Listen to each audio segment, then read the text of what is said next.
Ofer Bronstein est en ligne avec nous à présent. Bonsoir Ofer. Bonsoir, monsieur Abouaf. Ofer Bronstein, alors que s'est ouvert la conférence co-présidée par la France et l'Arabie Saoudite pour la reconnaissance d'un État de Palestine, quelques jours auparavant, la France a annoncé qu'elle reconnaissait l'État de Palestine. Elle fera l'annonce officielle lors de la réunion de l'Assemblée générale de l'ONU à la rentrée. Et là, il y a cette conférence en ce moment. Vous, Ofer Bronstein, vous êtes présenté souvent comme conseiller d'Emmanuel Macron pour les questions liées au Proche-Orient. Et vous êtes l'un de ceux qui lui ont dit qu'il fallait reconnaître aujourd'hui l'État de Palestine, même s'il n'a pas de frontières, s'il est en guerre, si les Israéliens ne sont pas d'accord. Pourquoi est-ce que vous lui avez donné l'idée, pourquoi vous lui avez conseillé de reconnaître aujourd'hui un État de Palestine? Moi, je lui ai conseillé de reconnaître l'État de Palestine il y a déjà 4 ans. Et moi, personnellement, je crois qu'il faut reconnaître l'État de Palestine et qu'il faut qu'il y ait un État palestinien déjà depuis 40 ans. J'ai eu la chance d'accompagner le président Mitterrand en 1982, ensuite le président Chirac, et Sarkozy et Hollande. Ils ont tous, en Israël, dit qu'ils étaient là pour garantir la sécurité d'Israël, pour combattre l'antisémitisme et pour donner aux Palestiniens le droit à l'autodétermination et à un État. Eux l'ont dit, Macron le fait. Donc il n'est jamais trop tard pour le faire. Je ne comprends pas la surprise d'ailleurs. Tout le monde tout le monde, depuis toujours, dit que la solution est la solution des deux États. Et nous pensons qu'aujourd'hui, c'est encore plus opportun que jamais, parce que, justement, après cette terrible guerre qui a commencé le 7 octobre par le pogrom perpétré par le Hamas, la question qui se pose aujourd'hui, c'est qu'est-ce qui va se passer à Gaza après la guerre. Et nous espérons, et nous appelons d'ailleurs, parce que Alors, cette guerre... Oui, vous donnez vous-même la contradiction à votre propos. Vous dites donc, allez-y. après la guerre, il faudra une Hum, solution. Mais si aujourd'hui, vous faites cette proposition de la reconnaissance d'un État palestinien, alors que vous n'avez pas l'accord des Israéliens, alors qu'on ne connaît pas les frontières, alors qu'il n'y a pas de discussion, vous qui avez accompagné toutes les discussions d'Oslo et même auparavant les discussions de Madrid, vous savez que c'est un processus, vous savez qu'on doit se mettre d'accord, qu'on doit avoir au moins, vous savez, comme un couple, hum, quand on dit au moins on regarde dans la même direction, plus ou moins, alors avant que les Israéliens et les Palestiniens regardent dans la même direction, mais au moins qui regardent un objectif commun. Là, vous avez un Hamas qui lui-même est d'ailleurs quasiment détruit et veut encore une fois moribond détruire l'État d'Israël. Vous avez Israël qui, depuis le 7 octobre, ne veut pas entendre parler de cet État palestinien. Alors, ça sert à quoi de faire une déclaration comme ça aujourd'hui sur le papier et de dire quoi d'ailleurs? Qu'est-ce que vous pensez que Emmanuel Macron doit dire? Vous savez, tout d'abord, il n'y a aucune contradiction. Je vous dis déjà, depuis toujours, la seule solution que tout le monde a trouvée est celle des deux États.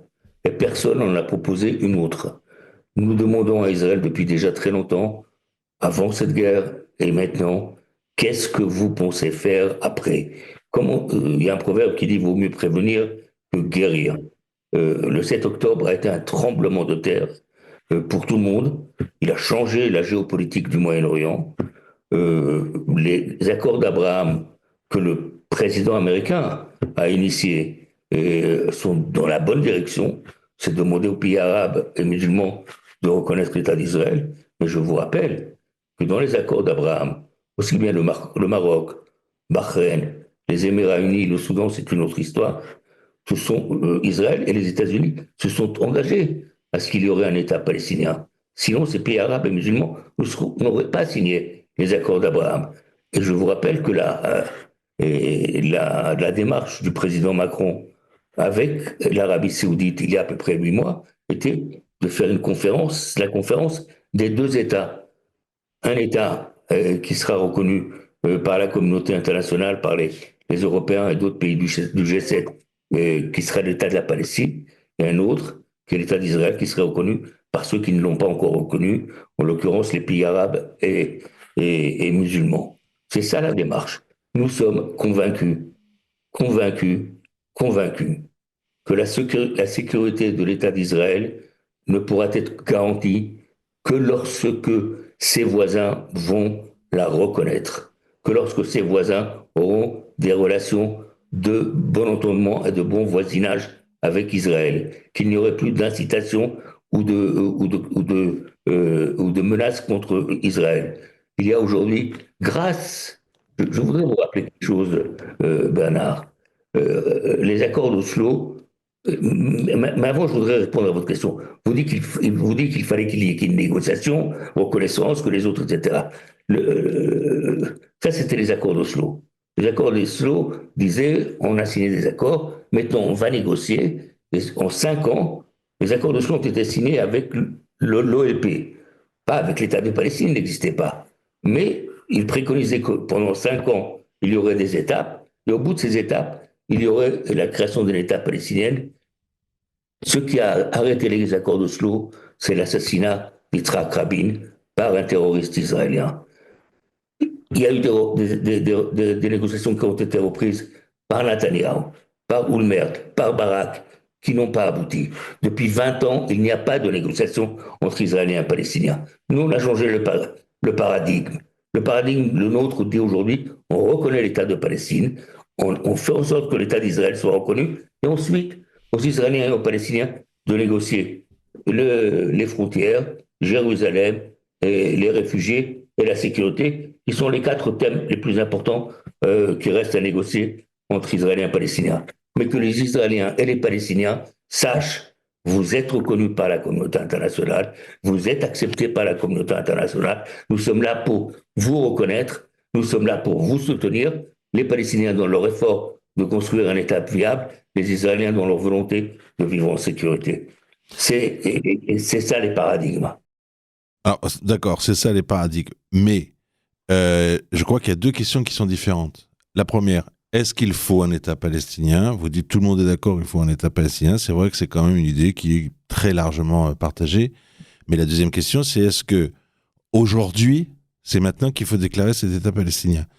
C'est-à-dire, est-ce qu'avec le Hamas au pouvoir, c'est opportun? Est-ce que avec une autorité palestinienne aussi faible, c'est opportun, etc. Mais il y a encore une troisième question. Donc, un, État palestinien. Deux, est-ce qu'il faut le faire maintenant? Trois, est-ce qu'il faut déclarer un État palestinien tout seul? Tout seul. Avec l'Arabie Saoudite, qui visiblement a été tirée par la manche, parce que c'était pas sa priorité, l'Arabie Saoudite. Mais voilà, et déclarer comme ça, comme on dit en anglais, vous savez, in the middle of nowhere. Voilà, il y a un État palestinien.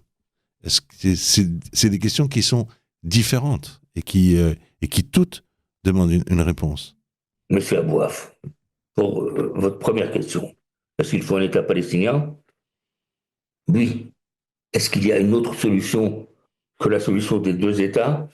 Je n'en connais pas. Si, il y a une solution. C'est la solution du Hamas et de l'extrême droite israélienne qui est la même. C'est-à-dire un seul État. Pour le Hamas, c'est un seul État avec une minorité juive qui sera contrôlée par des musulmans et des Arabes. Et pour l'extrême droite israélienne, c'est la même chose. Un seul État avec une minorité palestinienne qui sera contrôlée, qui aura des droits de citoyens de deuxième choix, qui n'aura pas les droits civiques et qui sera contrôlée par une majorité israélienne. C'est les deux seules solutions. Est-ce que les Israéliens et les Palestiniens veulent aujourd'hui un seul État? Je ne le crois pas. Est-ce qu'ils sont prêts à un seul État? Je suis sûr que non. Ça sera une guerre civile. Il y a trop de cicatrices, il y a trop de douleurs, il y a trop de poison à l'intérieur des deux pour qu'on puisse aujourd'hui envisager un seul État. Peut-être un jour, dans 30 ans, 40 ans, quand il y aura un nouveau Moyen-Orient, quand les choses seront complètement différentes, on pourra envisager, comme l'Europe, une région qui soit ouverte, libre pour tout le monde. Aujourd'hui, ce n'est pas le cas. Aujourd'hui, la seule solution préconisée par tout le monde, y compris par la droite israélienne, y compris par M. Netanyahu, qui a toujours dit que la solution était les 2 États jusqu'au 7 octobre. Donc, pour cette question-là, je suis très clair, c'est la solution. Quant à la deuxième solution, est-ce que c'est le moment? Bien sûr que c'est le moment. Pourquoi le Hamas attaque Israël le 7 octobre? Pourquoi il ne l'a pas fait le 6 ou le 9? Parce que les relations avec Israël et le monde arabe devenaient de plus en plus claires. Parce que l'Arabie saoudite était au point de reconnaître l'État d'Israël dans le cadre des accords d'Abraham. Et que le Hamas voulait dérailler la reconnaissance d'Israël par les pays arabes. Donc le Hamas ne veut pas de solution de deux États. Le Hamas est contre les Palestiniens. Le Hamas fait tout aujourd'hui pour provoquer Israël alors qu'il est laminé. Il n'y a plus une menace du Hamas, il n'existe pas. Le Hamas d'ailleurs n'est pas au pouvoir aujourd'hui. Il est au pouvoir nulle part. Son leadership a été complètement décapité. Il s'agit encore de quelques centaines de kamikazes palestiniens qui se trouvent à droite et à gauche sous la terre, qui provoquent Israël. Mais pourquoi ils provoquent Israël aujourd'hui, le Hamas? Pour obliger Israël à contre-attaquer et à tuer encore des centaines de Palestiniens. Le Hamas veut qu'Israël tue des Palestiniens. Le Hamas veut qu'Israël, et c'est l'image qu'elle a ces derniers temps dans le monde. Le Hamas ne veut pas d'État palestinien. D'ailleurs, l'extrême droite non plus. Il y a trois semaines, et vous pouvez le voir, c'est enregistré, le ministre des Finances israélien, M. Smotrich, disait on doit, nous, Israël, on doit protéger le Hamas, c'est la seule chance pour qu'il n'y ait pas d'État palestinien. Il comprenait très bien qu'avec le Hamas, il n'y aura pas d'État palestinien. Nous, on fait exactement le contraire. Et je vais vous signaler quelque chose, M. Abouaf. Depuis le 7 octobre, il y a moins de manifestations contre Israël à Ramallah ou à Tulkarem qu'il y en a à Paris, à Berlin ou à New York. Pourquoi? Parce que même si l'autorité palestinienne de M. Abou Mazen est faible, même si elle est marginalisée, même si Israël ne lui donne pas les plusieurs milliards de shekels qu'elle lui donne depuis des mois, même si les salaires ne sont pas payés à l'heure, l'autorité palestinienne fait tout ce qu'elle peut pour ne pas laisser les extrémistes attaquer Israël, pour que la sécurité d'Israël, si ça dépend d'elle, soit garantie. Je veux dire encore une chose, soyons pas hypocrites. Aujourd'hui, en ce moment même, la sécurité israélienne et l'autorité palestinienne coopèrent, ils se rencontrent tous les jours, ils font du travail ensemble pour garantir la sécurité des Palestiniens et la sécurité des Israéliens. Donc, même si c'est un partenaire faible, c'est le seul partenaire qu'il y a aujourd'hui en Israël. Et si M. Abbas est toujours au pouvoir dans l'autorité palestinienne, c'est parce qu'il a toujours, mais toujours, été contre le terrorisme. Et encore une chose par rapport à l'autorité palestinienne. Le président Macron, avant de décider de déclarer qu'il allait reconnaître un État palestinien, a envoyé une lettre il y a 2 mois au président Abbas en lui disant on veut comprendre ce que tu penses du Hamas, ce que tu penses des otages, ce que tu penses de la sécurité et comment tu vois l'avenir de l'autorité palestinienne. La semaine dernière, ou il y a 2 semaines, on a reçu une lettre. C'est écrit, c'est un engagement écrit de la part de M. Abou Mazen, le président de l'autorité palestinienne. On dénonce fermement l'attaque du 7 octobre par le Hamas. Il est d'ailleurs, si vous vous rappelez, il les a appelés par des noms, fils 2 et fils 2. Ensuite, on appelle à la libération des otages immédiatement. Ensuite, on va, pendant 1 an et demi, réformer l'autorité palestinienne, la changer, l'améliorer pour qu'il y ait des élections en 1 an et demi. Et troisièmement, l'État palestinien sera un État démilitarisé. On ne veut pas d'armée, on n'en a pas besoin. Ah non, un autre élément très important, le Hamas n'aura aucun rôle, ni dans le futur de Gaza, ni dans le futur de la Palestine. 5 engagements de la part du président palestinien. Qu'est-ce qu'on veut d'autre? Parfois, je me demande qu'est-ce que veulent les Israéliens et qu'est-ce que veulent certains Juifs.